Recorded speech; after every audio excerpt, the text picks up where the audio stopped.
આમ તો આજે સદારામ બાપુની જન્મ જયંતિ છે અને ધાર્મિક જગ્યા રામાપીરની છે, ત્યારે અમે બધા જ કોંગ્રેસના આગેવાનો દર્શન કરવા માટે અહીંયા પધાર્યા હતા. બધા આગેવાનો આવ્યા અને દાંતીવાડા તાલુકાના આજુબાજુના તમામ જે સમાજના આગેવાનો છે અહીં ઉપસ્થિત રહીને જે અમને પ્રેરણા પૂરી પાડી છે, મનોબળ પૂરું પાડ્યું છે.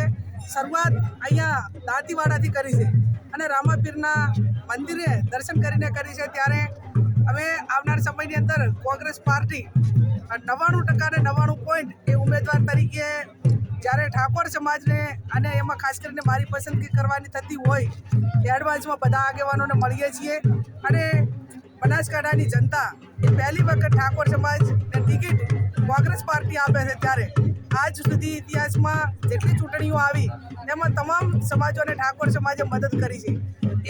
એના વળતરના ભાગરૂપે 36 કોમના આશીર્વાદ એ કોંગ્રેસ પાર્ટીના ઉમેદવારને મળશે અને આવનાર સમયની અંદર જ્યારે ચૂંટણી જાહેર થશે ત્યારે રૂબરૂ જઈશું, ચૂંટણીનો એજન્ડા લઈને દઈશું અને જે કાંઈ બનાસકાંઠાની સમસ્યાઓ છે એ સમસ્યાઓ લોકો સમક્ષ મૂકી અને એમને વાત અમે કરીશું.